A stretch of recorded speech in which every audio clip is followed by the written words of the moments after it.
Hello and welcome to episode 162 of The Pitcher or the Hitter, the podcast by the M-SABR Dynasty League for the M-SABR Dynasty League. I am Cam, I'm Sahil. and Vlad heard all of your slander, all of your disrespect, and boy, did he take it out on you this week. Yeah, it's funny. I feel like the past few weeks when I've been playing someone, it's like there's a player that I've either like traded away or a player that I shit on that just like goes off against me. So when I played Conor a couple weeks ago and he had that just like bizarrely elite week out of nowhere, like Carlos Correa went just he just went completely off, which as an aside, do you know that Carlos Correa is now tied for the lead, the AL lead in batting average? He had a batting average that was like in the 240s like 2 weeks ago, but he's raised his batting average by 70 points. Really, until Stephen Kwan qualifies, that is, but yeah. Yeah, yeah. So yeah, that's Correa. So that was a couple weeks ago. If you recall, I traded him last year to get Marcus Semien. And then now Vlad, right? You didn't start him on Saturday. Thank God you didn't, but I suspect he's who you would have put in when Soto got scratched at the last second. But Jeff McNeil had a 3-run home run on Saturday, and if you would have had him in the lineup, which would have given you the tie of the all-time RBI record as an aside, but I think that would have legitimately broken me if you got a 3-run home run from Jeff McNeil in your Mm. lineup. Well, let's save all this good stuff for later. And there is some good stuff here. But there was a trade this week that we get the pleasure to talk about. Sonny Gray on the move again, and a lot of people don't like this one. Yeah. Do we want to talk about the smaller trade first, or do we want to dive right into Sonny Gray? Oh, I suppose there was another trade, huh? Let's dive into Sonny Gray since we're talking about it. All right, cool. Yeah, so Sonny Gray is having an awesome season. I don't think anybody can deny that. All the numbers are great. He had, after a couple down years with the K rate, 880 and 895, the numbers back up to 1119 this year, which would be the second highest number of his career. Only the shortened 2020 season was higher. 298 ERA with an even better 256 xFIP, or 256 FIP, 278 xFIP. The StatCast numbers seem to back all of this up.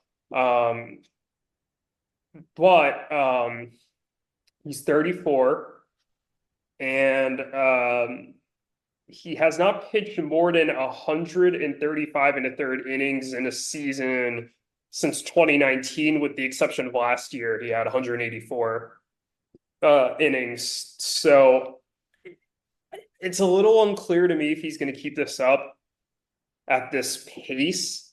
I know he struggled here in the game he pitched this week, and he had 3 strong 7-inning games right before I traded him, but he did go like a solid month plus without a quality start. And the Cardinals are generally not letting him throw too many pitches in a game. He's only thrown 90 plus pitches 4 times this year, and only once since May 3rd. So this felt kind of like a sell high. I had asked Anthony what the price was on Bailey Ober just because the surface stats look bad. And I was like, hey, I wonder if he wants to sell him. And he's like, well, I'll sell him as part of a package for one of my better starters. And I was like, okay, who? And he's like, Sonny Gray or Dylan Cease. And I was like, all right, what would you add on top of Bailey Ober? And he was like, a first round pick and Connor Norby. So I was thinking about him. My gut said do it. I was thinking about it. And I was like, well, what if I could get another first round picks? And I asked for Gray and 2 first round picks, or Uber and 2 first round picks. And he said yes. And I was like, huh. I was like, all right, I have to take that. So I don't think Uber is as good as Gray will be this year, but I think he's a better asset in the long haul. I've loved Bailey over for a while. I've wanted to get him. Um, the numbers are inflated by a really bad first start against the Royals. He went like an inning and a third, 8 earned. And if you lop that off, then I haven't taken into account his last start. I'll see if I can do that quickly, but the number is even lower. It's like a sub 3.5 ERA with a sub 1 WHIP. He's just been fantastic. He's 28, about to turn 29. I think he could be a longer term piece of my rotation. I'm just all in on him. As like my sixth best starter, I think he's very effective in that role. And I'm very happy to have him. And I think, even if Gray is better the rest of the year, I mean, those 2 first-round picks, I think more to make up for that value. So I am very content with how this deal played out. But I mean, I do love Anthony going for it and, taking a really elite asset here in a year that he's playing pretty well. So I don't mind the logic of this trade for Anthony, while I also think I got some good value and I'm happy to take the younger asset in the picks. Yeah, 2 picks is a lot to give up in addition to Ober. I had 2 first rounders especially. I mean, if it was 1 first rounder, then I could maybe get more behind it, but this is a lot to give up. Um, yeah, I think Sonny Gray is certainly the better short-term piece, but I think long-term it's probably Ober, and then having the 2 first rounders on top of that. I know Anthony said they're going to be um, 2 12th overall picks, which I like the confidence, um, but that's a lot to give up.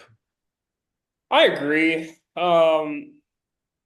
Maybe it's a lot. If you think the picks are going to be late, I think that's fine. I think there's kind of a question. I did say this when we did our power rankings, right? If you look at Anthony's team, I think one of my concerns was it kind of lacks a little bit of that star power, um, which I think he just acquired. But I also think that could mean that he doesn't, go as deep in the playoffs. So I'm kind of counting on that pick being seventh or eighth. And then I think, if you're looking at the 2026 pick, there's 8 teams right now that we think are very competitive. I know some of them are falling off. I mean, particularly Jake's team, right? He's now sitting under 500, which is crazy to believe. But if we think he bounces back next year, if Anthony doesn't make the playoffs next year, that's a lottery pick. So I wonder if that 2026 first-round pick might end up being the more valuable asset than the 2025 first. So we'll see. I think it probably is. I think Anthony's going to be better this year than he will be next year. You never know though; he could be turning a corner. Yeah, who knows? Maybe a full year of Paul Skeens next year could be really intriguing. True. Yeah. Um, We shall see. But he's going to have a full year of Sonny Gray next year as well, which should be good for his team. Let's talk about the other trade. Uh, it was Erik Fedde went to EBO from Andrew for Anthony's 2026 second and Jake's 2025 third. I think that's fine. Like, I think Fedde has. I think there are substantive changes to back up some of what he has done this year.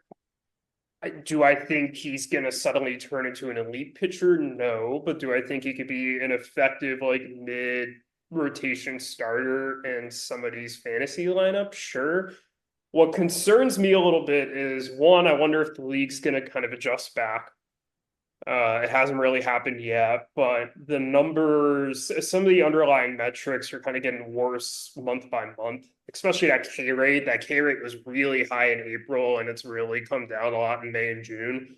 But I also wonder if Fedde gets traded to another team, maybe that affects him. Maybe his numbers start to not look as good. I'm just like,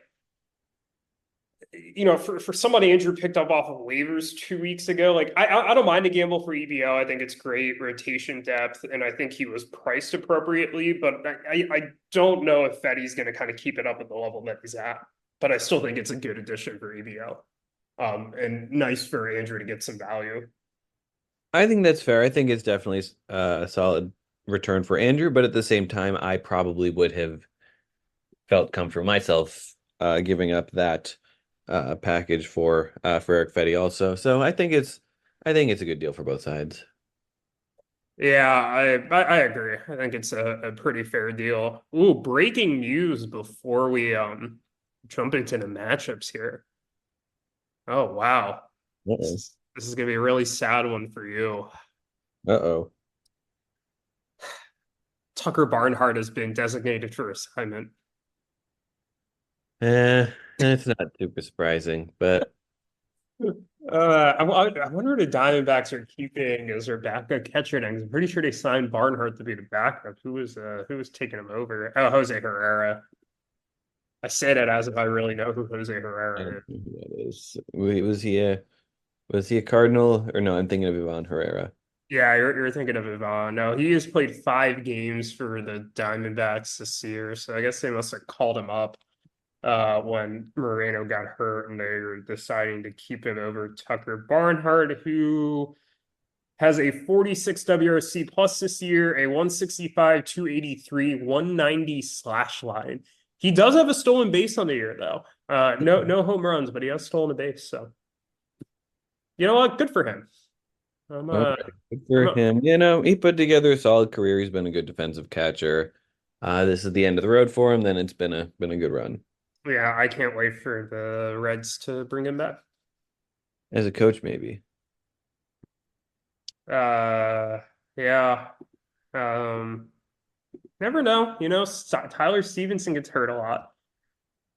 That he does. That he does. Yeah. Although you do have Orioles legend Austin Wins now, so Yeah, he's been. He had some hits the other day. I'm pretty sure they like DFA'd him like right after that, actually. Well, you know, he'll always be a Reds legend. Not Yeah, quite the way Brian Barnaway was. He was a real Reds legend, but you know, Austin Wynn's pretty good too. he played exactly 1 game. Uh, Scored 2 runs, got an RBI, and had 3 hits. Hey, pretty good. Yeah, 400 WRC plus. He is 33 now. Jesus Christ, he's old. All right, let's get into the matchups.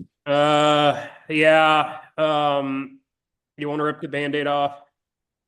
Let's do it. We've already started talking about this matchup. It was Toxic Week, and it was something. Um, and let's, of course, begin the way I began last week. None of this matters.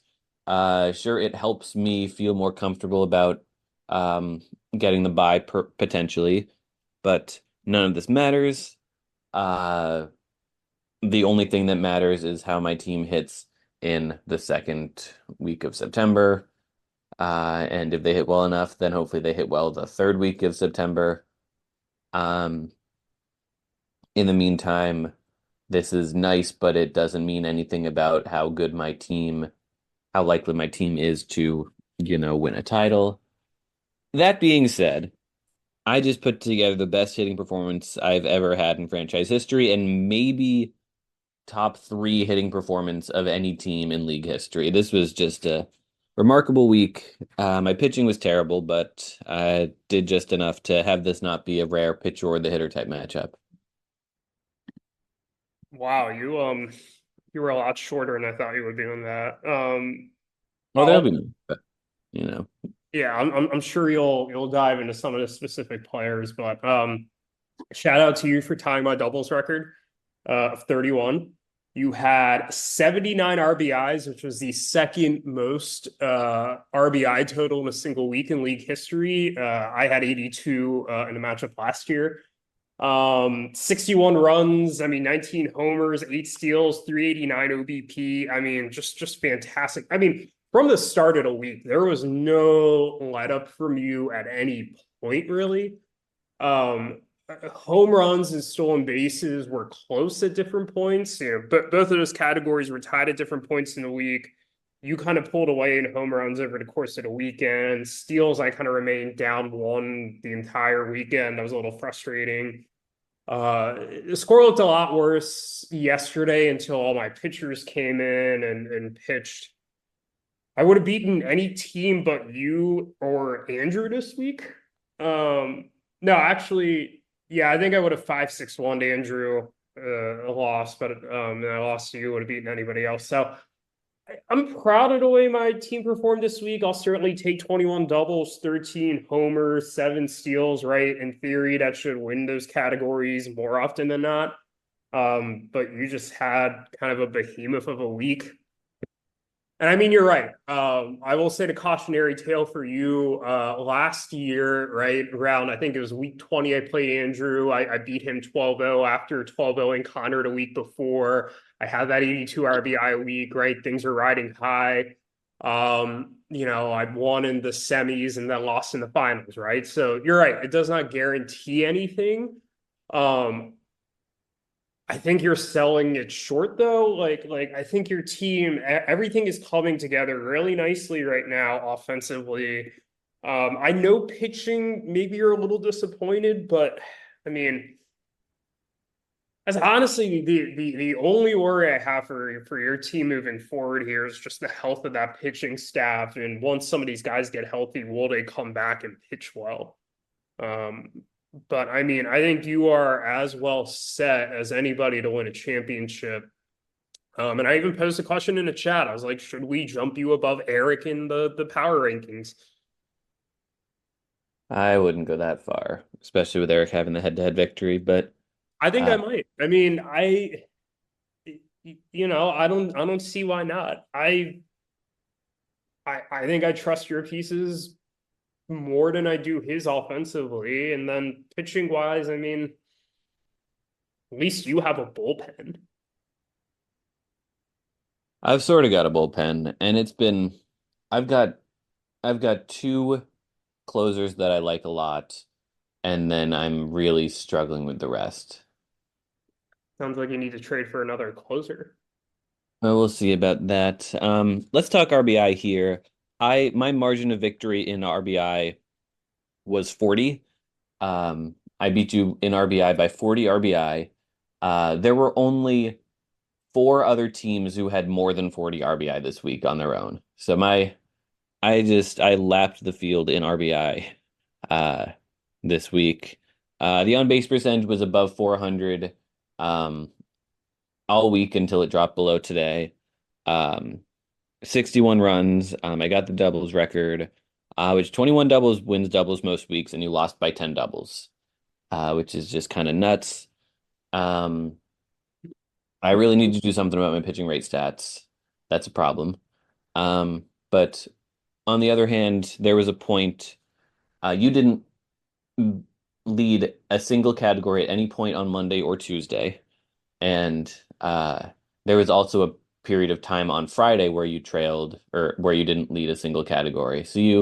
Um, uh, so you really did a good job coming back. And a lot of that was on some of my pitchers blowing up yesterday or on Saturday. I mean, Uh, I did have a shot going into today, right? I needed a yeah. hold and I needed 2 stolen bases, which didn't seem totally outside the realm of possibility. I didn't get either of them, but um, it's It happens. yeah. I'm like, look, I mean, we were talking about this off air, right? I kind of went through the roto with Ruthvik earlier today. I'm now seventh in the standings, but um, other than saves, which I'm basically punting now, um, I'm not below like fourth in any roto category but one. I think I'm fifth in holds. Um, so it's obvious that my team is underperforming to a degree. Now, I'm not saying that there's not some structural problems that need to be addressed, but I also think things are generally going to look better. I'm certainly hoping so. I mean, I think the schedule lightens up a bit, but it's if I want to continue to get the top seed like I've consistently been doing, I need to beat the teams that I need to beat or that are competing with me, right? That has not really been happening. So it's going to be a bit of a different path this year, more likely than not, but I'm excited to tackle it head on.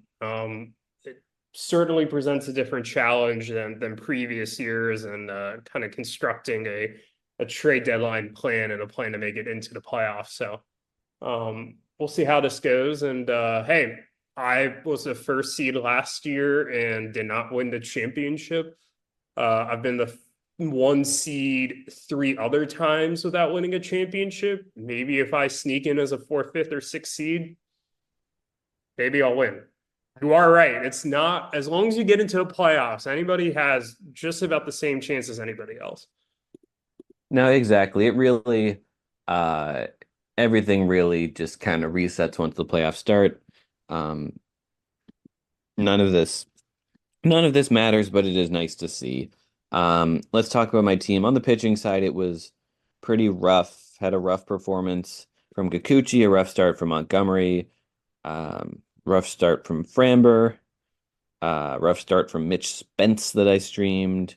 Rough second start for Hauk after a really good first start. Um, I got some got a decent start from Josh Winkowski though, so that was nice. I was hoping he'd get some Ks and he only got one, so that uh was too bad. But let's talk about the hitting. I had th 3 to 5 guys who could have been matchup MVP in a normal week. Um, I guess I'll count them down 5 to 1. Jackson Merrill, great week, 7 RBI, 2 homers. Brandon Nimmo, 480 on base, drove in 7 runs, hit a couple of homers, scored 7 times. Um, in the number 3 spot if we're doing that. Um, where is he? Um, oh no, Nimmo was the third spot. Oh no, number 3, Aaron Judge, drove in 12 runs, 615 on base percentage, 3 homers. In the second spot, Jonathan India, what a week from him. 654 on base, 8 doubles. Jonathan India doubled 8 times this week. I don't know when the last time someone doubled 8 times in a week was, but that was kind of absurd. Matchup MVP, though, has to go to Vlad with his 17 RBIs, homered 4 times, 536 on base. A lot of guys tortured you, but at the foremost was Vlad. No, and you have what seems like a collection of players that, like, for whatever reason, I also hate in real life. So it's like in other teams have players that annoy me, but yours goes like deep beyond like to my actual fandom. So like Vlad drives me nuts. Aaron Judge drives me nuts, especially after the Orioles Yankee series last week when he was bitching about the hit by pitch.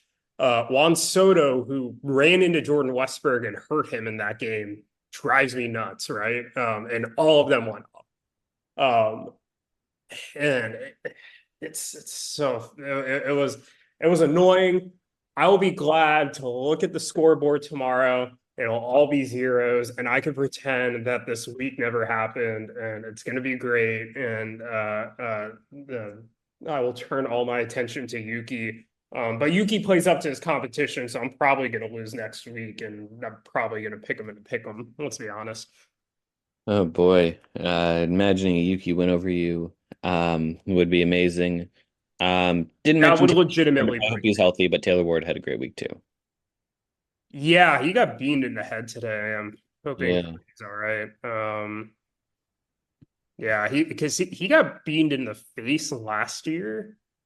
Uh, and I know he missed quite a bit of time with that, and that really derailed his season. I think it might have ended his season actually. I think he landed on the IL a couple times, and I think that was the one that ended his season. But um, as you know, with Rizzo, those head injuries can really mess up someone's career. Have we talked about you cutting Rizzo yet, as an aside? Yeah, I think we talked about that last week. Okay, yeah, that one was kind of crazy.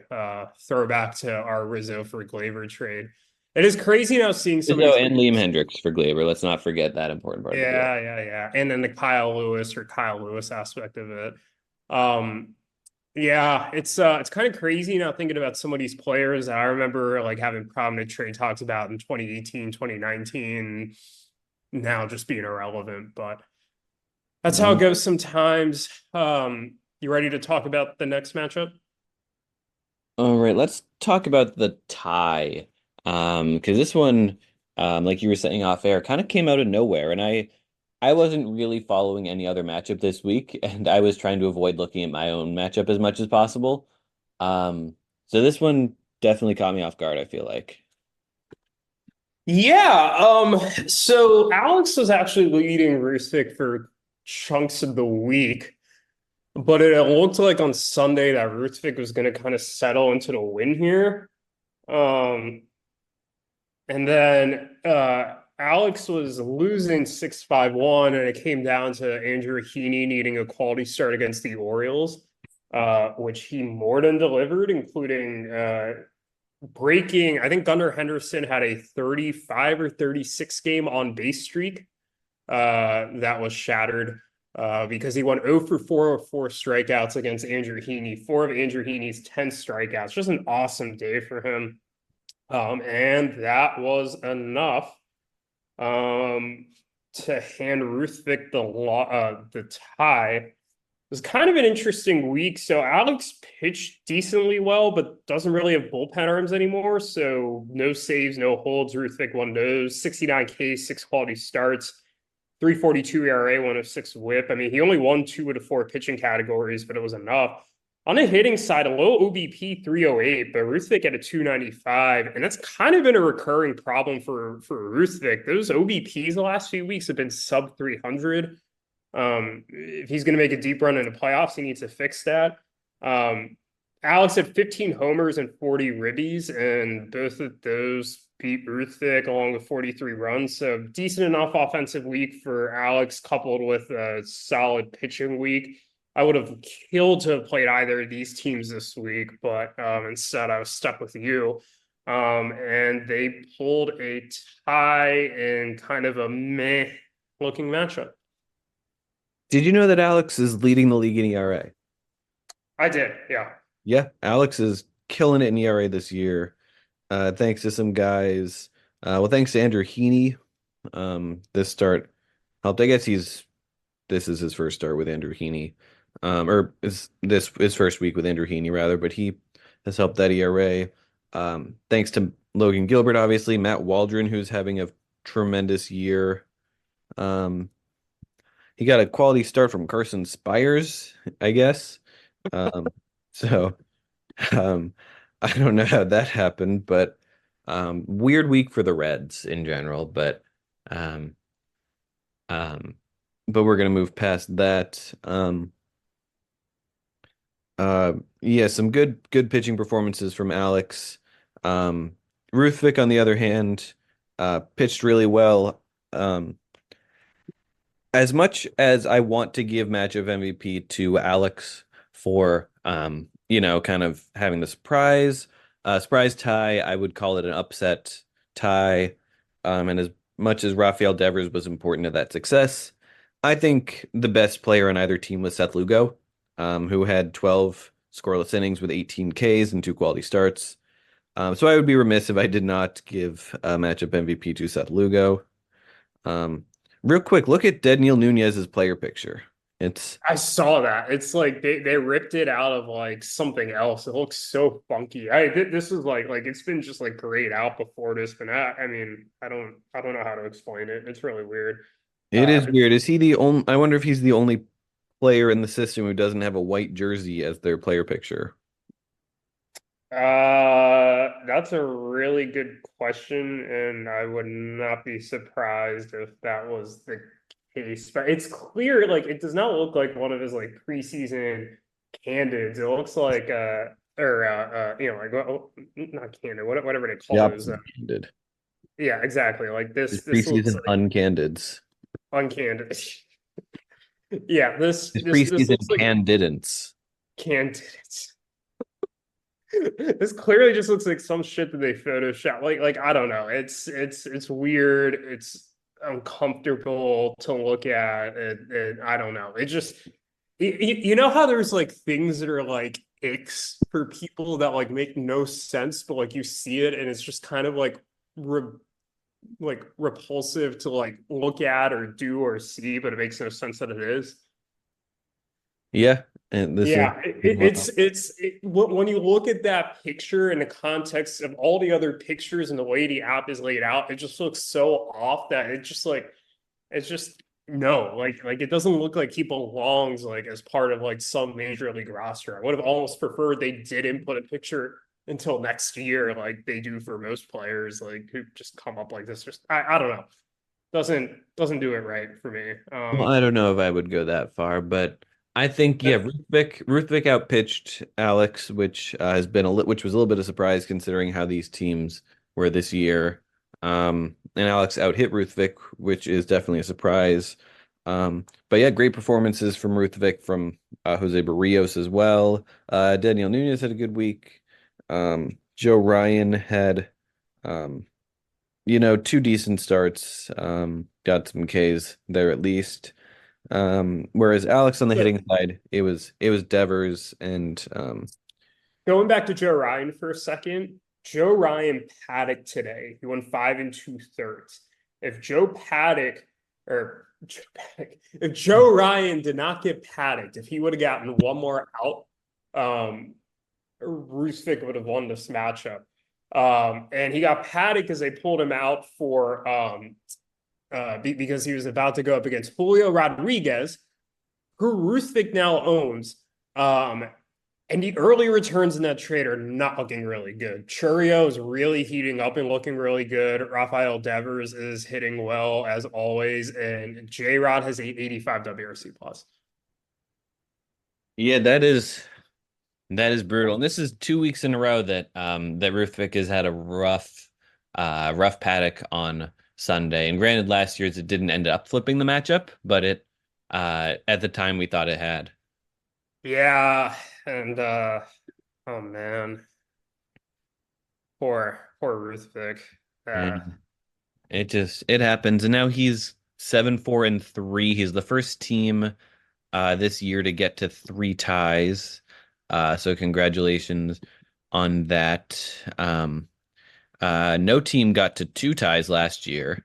Um, there I was have 5 ties 1 year. I know that, and You then had EBO five had ties in 2022. who did? Yeah, you had five ties in Oh 2020. yeah, I did. You had Yeah, seven in 2021.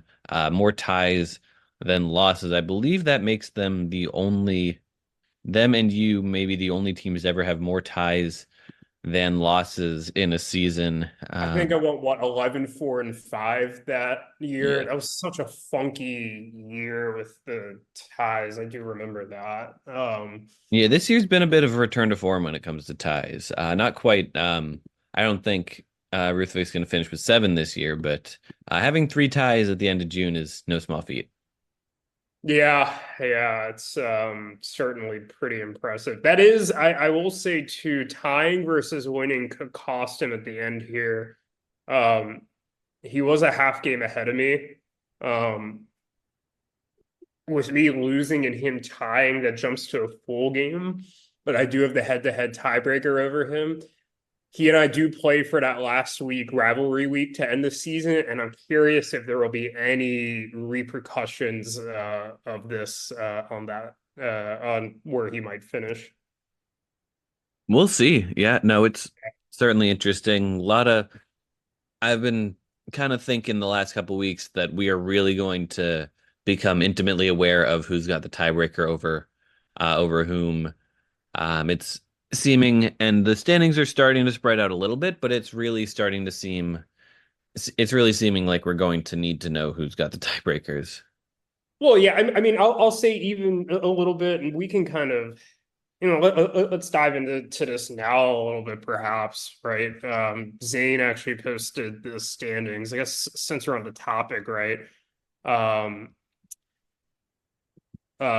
there's now Jake is now 3.5 games back. I'm now 2.5. Andrew's 2. Ruthvik's a game and a half. Anthony's a game. EBO's half a game, and you and Erik have the same record, but he has the tiebreaker over you. So um, going into this week, yeah, I mean, was definitely not as big here. I think yeah, it's certainly starting to separate a little bit. Now there's still 8 weeks left in the season, right? There is a shit ton of time for movement, and a lot of these teams play each other. So there's inevitably going to be some movement up and down, and some teams have easier stretches and others coming up, which could adjust things. A 2 game losing streak for a team that's only a game back right now could drop them completely out of the playoffs, right? So we'll see, but yeah, you are certainly right. Things are starting to kind of break into little groups here a little bit. Just a Um, little bit, but yeah. yeah. Speaking of teams that are kind of breaking out here, or actually, we didn't wrap up any other players you wanted to highlight and the Ruthvik versus Alex matchup. We very much went on a tangent. Yeah, no, that was a tangent. Let's jump in. Are we going to talk about Erik versus Anthony? No, I was kind of saying teams breaking out here kind of negatively. I was thinking Jake and EBO. Okay, we Um, can do that. EBO on 7-3-2. And what was really interesting here is this was a little closer than the score indicated. So they tied in doubles and homers, and Jake lost by one in RBIs. He led stolen bases by one, and he lost strikeouts by four. He picked up Bailey Falter for today and chose not to start him. He had 13 starts. He would have had 13 starts otherwise, but he started Kyle Hendricks instead. Not really sure why. I guess that wouldn't have affected K's. He would have been down 2 strikeouts still, and he only won holds by one. So this was a matchup where a couple of things could have gone differently, and and not even too much differently. And all of a sudden, Jake's coming home with a win. As it stands, Jake drops to 5-6-3. He has a losing record on the season. He has not won a matchup since the May 20th to May 26th matchup against Alex and Zach. So it's now been over a month since he's last won a matchup. He has had a stretch against Ruthvik, Anthony, Andrew, me, and Zane where he did not win a matchup. He won 0-3-2, and he plays Erik next week. We've been talking about this as a top 8. I think it's kind of time to talk about this as a top 7, perhaps. But why don't we break down this matchup first? I think so, and I suppose I was incorrect when I said Ruthvik was the first to 3 ties because Jake was the first to 3 ties. Yeah. So no one yell at me in the comments. I am aware now that Jake has been there. Yeah, his pitching was really bad. He's been going through it. Um, uh, yeah, kind of similar pitching week to what I had. Rough go from Kyle Hendricks. Um, Rough go from Luis Castillo. Kevin Gosman had a decent quality start, but got blown up on Sunday. Evaldi wasn't great. Brian Bayo was terrible. Brian Bayo has been terrible this season. Um, He started off really hot, but it was just completely fallen off. yeah. Yeah. Yeah, just a rough week from there. Rough week for all of his hitters, not named Machado or Springer. Um, Looking at EBO though, not the best week from them. No. Um, they got 7 saves, which is nice, but not really a good performance. Otherwise, pitching. Um, uh, yeah, Hitting wise, they had some good performances. I'll give matchup MVP to Matt Chapman, who had a really strong week. 3 homers, 7 runs, 9 ribbies. Also stole a base and had a 452 OBP. Gunner was solid, with the exception of Sunday. Um, Outside of that, not a whole lot of great performances. CJ Abrams was good too. So I'll give him credit there. Um, but yeah. Outside of that, EBO, not a great week, but they pulled it out. And now they're still right in there. And got to win over a team that at least um in in our minds is good. And that's what you've said, that's what good teams do is they win, they find a way to win, and they did. Yeah, I certainly agree with that. They've now won, or they won 2-0-1 in a stretch against Anthony, Erik, and Jake. Um, and that's pretty much exactly what they needed to do. Yeah, I don't really have much more to add on the matchup. I think despite what could be perceived as a lackluster kind of performance from EBO, I think they're fine. I think that tie over Erik really spoke volumes about their team last week. I do think Jake's kind of cooked. Um, just not his year with the injuries. I'm starting to get a little concerned about the long haul with him. I don't know if it's just a short-term thing, but I'm looking at some of these guys like I'm a little concerned about Machado moving forward. Definitely George Springer. Like, I think there's some of these other younger guys he's been counting on that just haven't really panned out. Some of it's injuries, but some of it, I think these guys just aren't panning out as a whole. Um, and I'm starting to wonder, right? He's indicating that he's going to sell. And I'm really curious what that looks like and who he actually sells. Um, but I'm starting to think that he should sell a little more than he was thinking about selling. I think there are some pieces he could get good returns for right now to retool this team because I think this team is in need of a little bit of a retool. And I know it's weird to say about a team that just won the championship in back-to-back years. But values are changing in Dynasty all the time, and I think it might be time to maybe take a little deeper look at some of these players. It sure is interesting, yeah. Barring a crazy comeback, we will be 2 for 2 um on two-time champions missing the playoffs the following year. Um, so that's interesting. Yeah, I think we've kind of talked his team to death over the Yeah. last several weeks. We've got a lot. I'm sure we'll be talking a lot more about them in the coming weeks. I think the only difference now between what we've said in the previous weeks is that I think we need to move from a top 8 to more of a top 7 discussion because I mean he just went through the gauntlet and hasn't won any of them. Yeah, and he's got Erik, and then he's Yeah, got Yuki, who we know Yuki plays the level of his opponents. yeah. And then after that, it gets easy for a couple weeks, but then it gets tough again towards the end.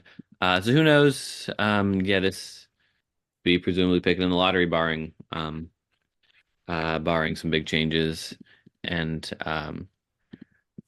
he does not own his pick. That pick is owned by Alex and Zach.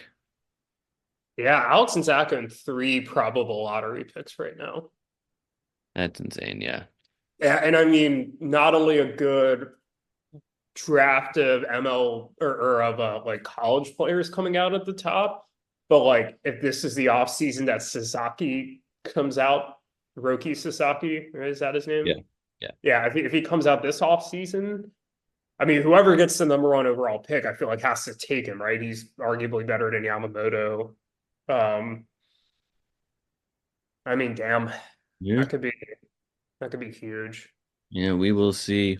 Um, yeah, let's move on though. I want to talk about Anthony versus Erik. I was the top 2 teams in the league going in, um, and Erik came out as the winner. It was close, at least on the score sheet. None of the categories were particularly close on either side. The difference was they tied quality starts, and the difference in quality starts being a Brandon fought Darvish on Tuesday. Had he not done that, um, This would have been a tie. Anthony pitched really well. Erik hit really well, and uh, yeah, Anthony did not hit very well, and Erik did not pitch very well, and that was just kind of how the week went. And Erik did just enough to win.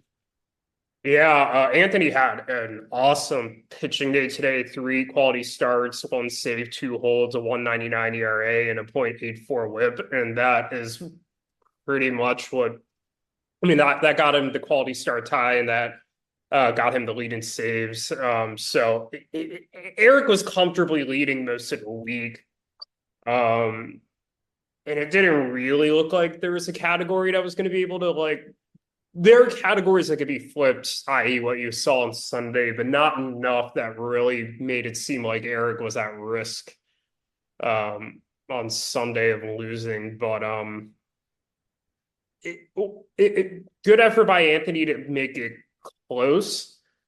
I think to my point earlier when I was talking about the Sonny Gray trade, right? I think this is why you want to go out and get somebody like Sonny Gray to really be that type of anchor, kind of be that type of stud that can help carry a team.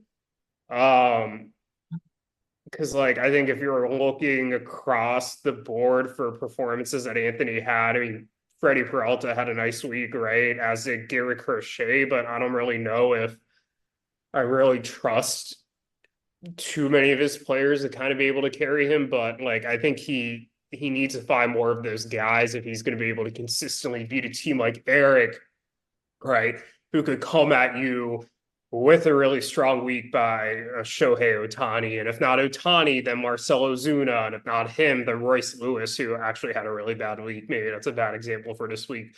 Or Jose Ramirez, right? Or you know, some of his pitchers. So Well, if it's not them, just then Jarred Kelenic, who had a really good week that Anthony could have picked up himself.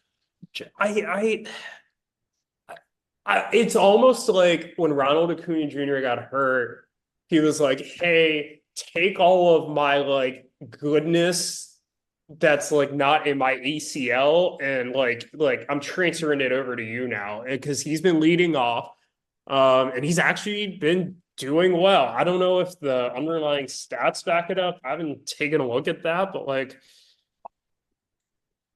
he's been fine. It's not a sexy profile. Like he still strikes out way too much. He's walking less this year, but like it's boring, but it's fine. Like I don't get it. It genuinely baffles me. But you know what? Good for Kelenic. Now that you've cut him, I kind of care about him less. So oh, he's got a 368 BABIP. Yeah. Yeah, so I'm not expecting this to continue with that BABIP, but He did have a 359 he's last year though. he is young. He is not yet 25. Um, you know, I it's not out of the question that he develops.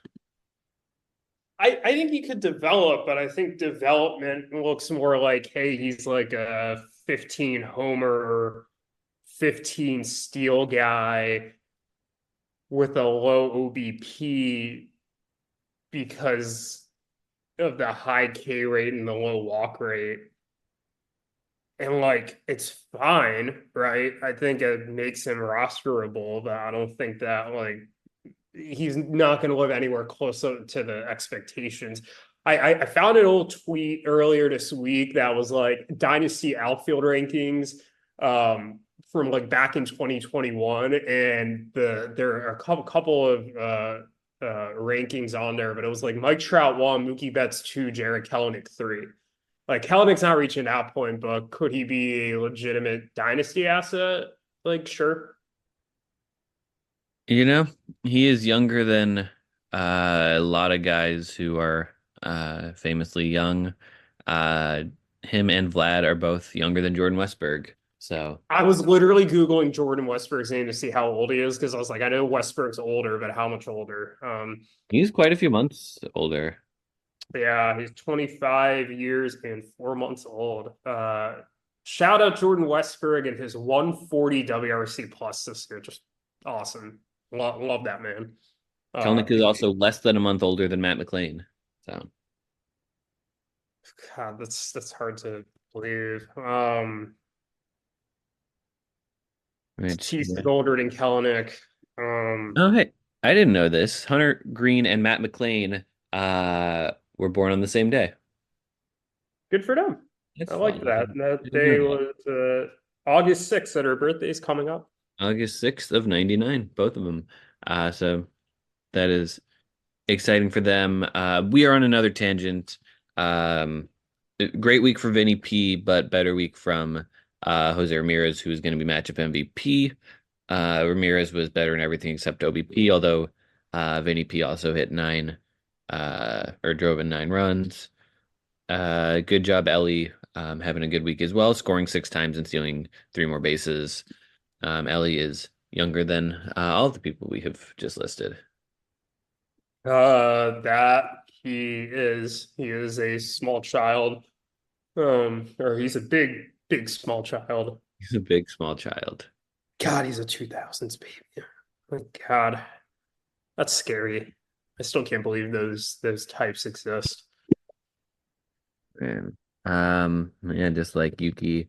Jose Ramirez winning his fourth match of MVP, by the way, becoming the 15th person to do so, joining some elite company there. Can we talk about Ellie for a second? So, 83 games, he's got 14 homers and 40 steals. We were talking, I don't know if it was on air or off air, about how that's no. I was having this conversation with Ruthvik earlier. We were talking about Corbin Carroll, and he was like concerned about his power, but he's like, well, he'll steal bases. And he's like, yeah, and I was like, yeah, well, like if he turns into a 1540 guy, I'm like, that's a pretty valuable asset. And then like we're comparing him to Whit Merrifield. Um, those are the numbers that Ellie has with 83 games in this season. Like that's just fucking That insane. Um, just like Jesus Christ, man. I mean, he's gonna have like 30 homers and 80 steals by the time the season's over. And it's weird because I feel like everybody's been talking so much about Gunner and Judge this month. I mean, they've both just been bonkers this month. I mean, uh, been well deserved, but like I feel like everybody was talking about Ellie in May, and then I have not heard anybody talk about Ellie since. So Ellie had a rough first couple weeks of June, but he's been eating it back up. Well, I mean, yeah, with the 31% K rate, right? Like that, I think he's going to be prone to being a little streaky, but I mean, if he can cut that K rate even to like 28%, like and if he can keep the gains in the walk rate, like Zach has 11% walk rate this year, which is higher than anything he did in the minors other than AAA last year, like he's going to be a force to be reckoned with. Yeah, no, he is already a force to be reckoned with, even with that K rate where it is. So very exciting times, if you're a fan of Ellie De La Cruz. Yuki, plays the level of his opponents and lost to Conor. Yuki, feel like, you know, didn't play badly. I mean, his pitching was really good. Um, and Conor just hit the ball really well and did enough to win 6-5-1. Um, I feel like this was a kind of a matter of Yuki's opponent playing to the level of him. Yeah, this one's really weird because like Connor's been a little bit Jekyll and Hyde recently. Connor had uh like a real good hitting week against me a couple weeks ago. Like looked like completely incompetent last week and then flipped the offensive switch back on. I mean, 24 doubles, 13 homers, 53 ribbies, 358 OBP, right? That's all fantastic. Um, it was a good week for Byron Buxton, which, again, that's kind of one of those he's always hurt, right? But when he's healthy, he plays well. It was a fine pitching week for Connor. Nothing great. I mean, he won hold, so I mean that was enough to give him the win. But like, Yeah, I mean, Yuki didn't play bad. As a matter of fact, Yuki broke his ERA record. Um, he Mm. shattered it actually. His previous ERA high was 222, and he had a 171 ERA this week, and it was not enough for him to pull out a victory. I mean, that's just bad luck for Yuki. And it's interesting too, if Yuki would have pulled out this win, he would have been tied with Jake, a game and a half back of a playoff spot. Um, No, that is crazy. yeah, that's instead not that much, or instead not quite there, but I don't know who that says more about, Yuki's team or Jake's team, but yeah, I mean, just a tough pill to swallow for Yuki, um, which almost assuredly means that he's going to be perfectly elite next week as he's playing me.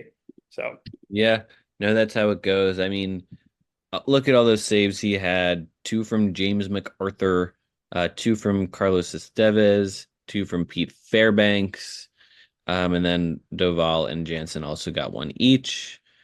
Um, yeah, just not a bad week hitting wise either. He scored 49 runs, had a good week from Isaiah Kiner-Falefa, who scored 10 of those runs, um, and also had a 41 on base. A good week from Yainer Diaz and Bryce Harper as well. But Conor was the one who pulled out the win. Not the best pitching week for him, although Casey Mize um, pitched solid, even though he didn't get to go six either time. Um, Hitting wise, Salvador Perez was decent. Andrew Vaughn, good week. Jorge Soler hit five doubles. Justin Turner had a good on base. You mentioned Buxton, and he's matchup MVP with his nine RBI and seven runs and a great OBP. Shout out to Carlos Correa again though, because he's you mentioned him earlier. He's on a heater. And also shout out to Cal Raleigh. The big dumper stole two bases this week. are you serious? Yeah. He got him for like a second round pick. That's Yeah. trades working out really well. No, and Crayon that has a built up the matchup. 149 WRC plus on the season. He has a 351 BABIP. He's not going to ride that all season, but like cut the K rate, like I don't know. It's the first year of that contract didn't look great, but this year is actually looking pretty good. It's got Yeah. a 980 or 882 OPS. Yeah. Um, Well, good for him. And good for Connor pulling out the win, his third of the year. He hit 24 doubles. That's really good. very good indeed. That's a total that should win most weeks, but not this week in some matchups.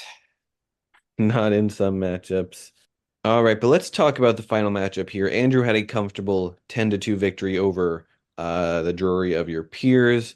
A solid week for him, and especially in terms of quality starts, where he tied the record, becoming the fifth team to record a 10 quality start week, joining me in 2021, me in 2022. Um, Erik and Conor also in 2022. So it happened three times in 2022, I guess, and then we clarified the rule around that, and then it had not happened again um, until Andrew did it this time. So really, just extra impressive from Andrew doing it um, in a year. And maybe we clarified that after 2021. I'm not fully sure, but It was either after 21 or 22. I forget. okay. Well, I'll do some digging on that, Yeah. but yeah. Either way, very nice win for Andrew as he moves to 10 and or wins 10-2 to move back into that six seed. Yeah, so I'm a little bummed for him. So on he basically had a decision to either start Pablo Lopez against the Mariners on Saturday or Ranger Suarez against the Marlins on Sunday. Because he was up against the start limit. And Suarez has been pitching a lot better, right? Pablo Lopez, I think the underlying numbers are better. He's been getting a little unlucky. They're both good matchups, but like I certainly would have picked Ranger against the Marlins as well. And Lopez got the quality start on his bench. And Suarez got blown up by the Marlins after like Philly's starting pitching has been doing a good job against him. Um, so instead of breaking the record, he um, merely tied it. I also think it's pretty wild, and I'm sure this is the lowest number, but he only had 63 strikeouts in getting those 10 quality starts. Like that has to be like by far the lowest number of strikeouts in a 10 quality start week in the league. Um, I'm sure the other ones were like in the 90s or low 100s. Like 63 strikeouts. And he used all 12 starts too. So he averaged a little more than 5 strikeouts a start. And that doesn't include all the bullpen appearances that probably make that number a little less than 5 strikeouts a start. Yeah. Yeah. No, absolutely. Um, I believe the rule was in place in um 2020, or the rule was not in place until 2023. We may need to ask Eric on that. Although I will say when I had my 10 quality start week in 2022, I only used 11 starts. So I didn't need 12, let alone 13. Um but one guy on Andrew's team who did get to this week was Chris Bassett, who had a sub 2 ERA, great whip as well, struck out a bunch of guys. Um, just a really phenomenal week there for Bassett. I don't have the matchup pulled up currently. Good week. Also on the pitching side, two quality starts for Tanner Bybee. Um, two quality starts for Justin Steele, and then yeah, good performances across the board. Otherwise, particularly uh, from Grayson Rodriguez. And then hitting wise, he did well too with Adolis Garcia. Um, Ketel Marte had a good week. Nathaniel Lowe drove in 8 runs. Matchup MVP though is going to be Bassett though. That 1.38 ERA and 10 strikeouts hard to beat. Yeah, great week for him. Tough matchup too against the Yankees on Saturday that he performed really well in. As well as beating a Red Sox team that's been playing better as of late. Yeah. I have nothing else to add. Andrew does jump back into a playoff spot after losing to Yuki last week. Um, and I expect there's going to kind of be a bit of a back and forth in the 5, 6, and 7 seats for a little while here. So, I uh, think so. Lastly, the jury, rough ERA, rough whip, but they did save 7 games. So good for them. 4 of those came from Ryan Helsley, and 3 came from Tanner Scott.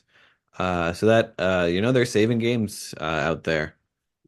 yeah, I'm curious to see if they end up trading a couple of these guys. I know there's a lot of teams who need bullpen help, particularly a closer, and a team that is rebuilding like them really has no reason to hang on to those closers. Ironically, I was the one who traded them, both Helsley and Scott, but we'll see. Yeah, we shall see. But yes, do we want to move on and start talking about next week, week 15? Yeah, matchups to watch here as the calendar turns into July. Anthony plays Ruthvik. Um, both kind of coming off of rough weeks. Anthony with the close loss, Ruthvik with the tie. Um, if Anthony kind of wants to keep up and have a chance at the bye, he really needs a win this week. If Ruthvik wants to hop up there, but also kind of avoid the potential of being the team that falls out of the top 7 and misses the playoffs, I think, this is a really important matchup for him to win. Uh, Erik plays Jake this week in a matchup we kind of alluded to previously.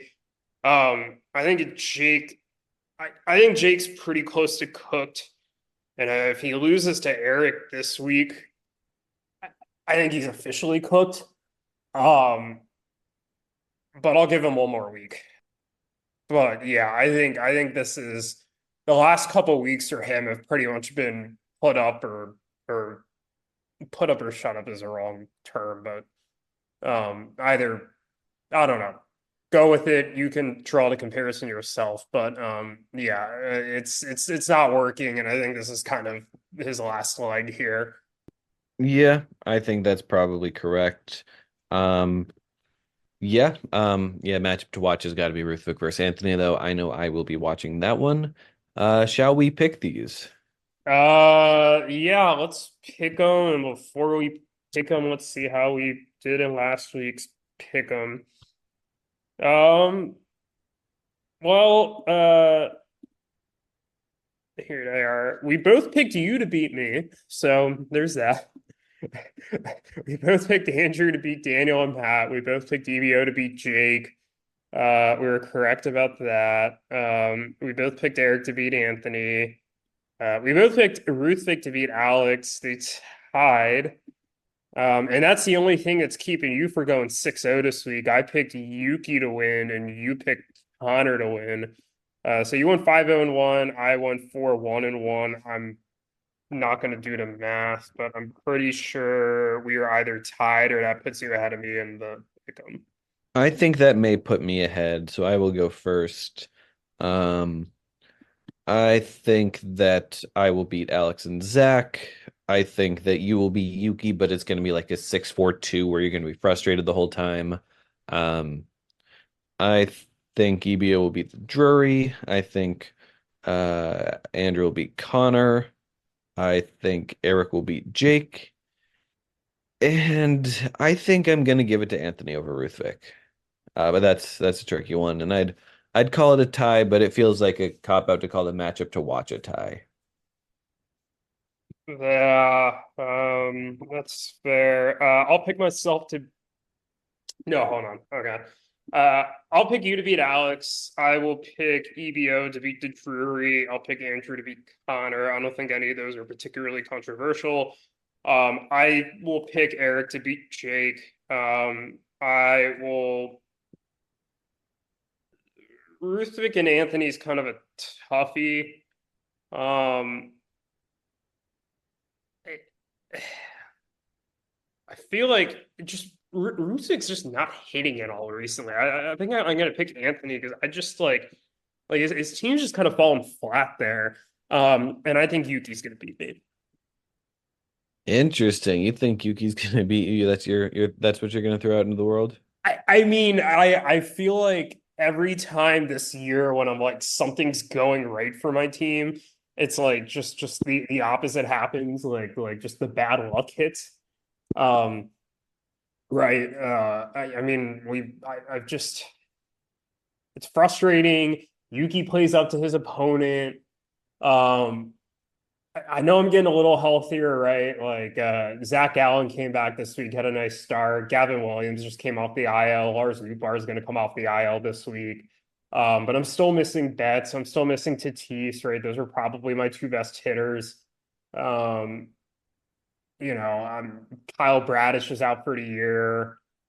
Braxton Garrett's on the IL. Like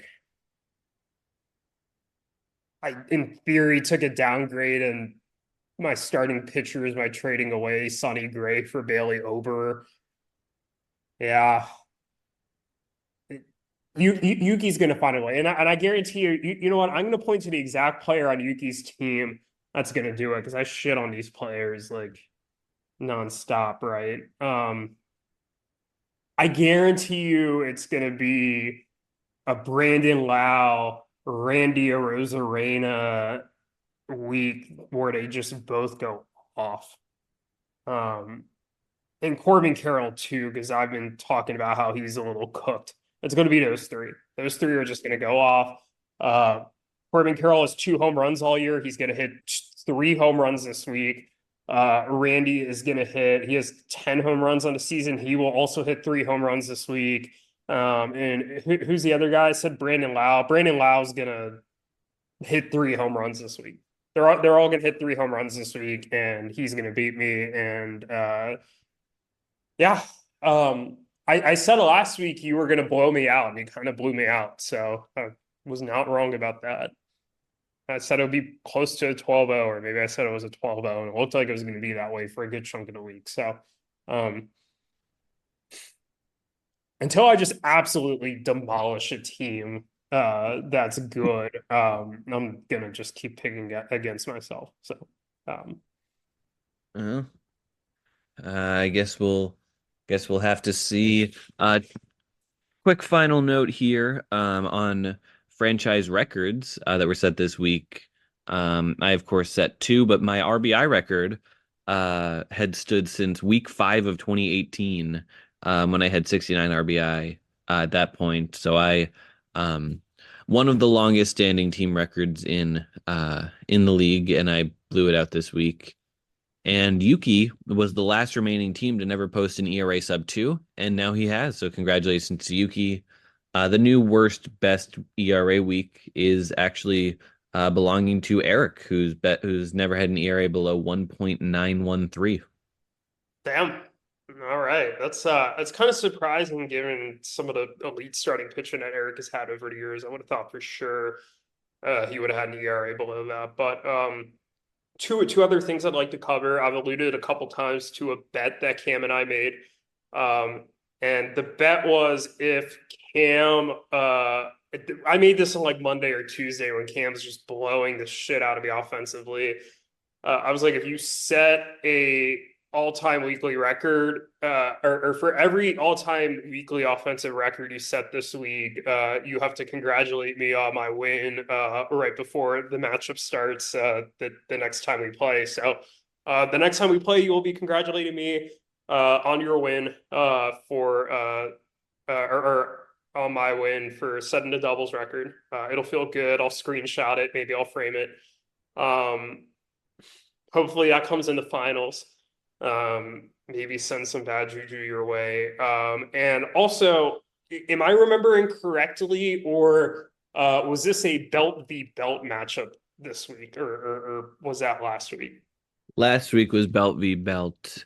This week there were no belts that were, or the belts were not swapped, but it would appear that Conor has yes, Anthony took the belt from Conor, and then gave the victory belt to the victory belt now belongs to Erik, whereas Conor had held the loser's belt until he gave it to Yuki. So you are predicting yourself to have the loser's belt at the end of week 15. Yeah, I'm okay with that.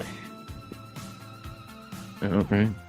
Let's see how that goes for you. Any last words here on week 14? No, I am very ready to never speak about week 14 ever again. So. All right. Well, I am sure excited by but not too excited, of course, by the results of this week. And we shall see you next week after a hopefully thrilling week 15 in the league. Yeah.